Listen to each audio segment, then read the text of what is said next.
So we have planned 20% for the public. We have sold, I don't know how many it was, I think almost 10%. I don't know. We have also sold parts in the private sale. So you could take basically the private sale and the public sale as basically what's sold to the public, right? Just in different means, either through a private sale or through a public sale. We still have some left of that, and we will likely sell them in the future. And maybe there's a second reversible ICO. Maybe there's some other reallocation we are doing. But right now, I mean, it's likely that not that we will burn this. So the thing is, this 100 million LUKS that will exist, a lot of them, and the biggest portion is really something that will be released over a very long period of time.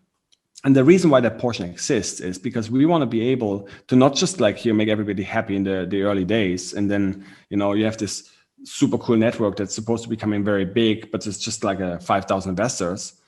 You want to distribute the ownership as much as possible, and you want to make it attractive for also latecomers. And I'm not talking only users, they will anyway use it, but also for companies to become part of the network and don't feel they missed out on just because they were not nerdy enough at the time, like crypto savvy enough to be looking at this early project. They also want to come, and they don't want to buy the tokens to trade or like do big investments. They will buy them because they want to pay for their users' transaction fees. Mm-hmm. They want to have users using their technology, which uses the LUKSO network. Means the more stash they can pay, the cheaper they can get these transaction fees or these LUKS. The longer they can pay transaction fees for their users. So, but also when they are sold in the future, it will be all at the price what the market is. Maybe it's a slight discount, but it's not that they get it like for 20 cents again. So for a market, there's not really a danger because nobody gets a bunch of free tokens and can just dump them crazy. So this will be over time distributed, and this will be many years to come. The problem is, and what I have seen with Ethereum and other projects, is that they literally have distributed everything in the beginning. And then there was very little room for like supporting the ecosystem, giving grants and these kind of things, because either they gave their teams too much, which was already unrealistic, didn't happen for Ethereum, but happened for a lot of projects, or they then have nothing anymore to give. So they cannot really support the growth of the ecosystem over many years to come, and that's necessary. So, for example, if we would see, okay, in 2 years' time, the ecosystem is a complete self-runner and everything works well, sure, we can decide to burn 40% of the tokens because they're not needed anymore. The thing is working well enough and the ecosystem is supported and growing, and then decisions like this could be made. Right now, it's meant for that future, which we still have to see how it will be.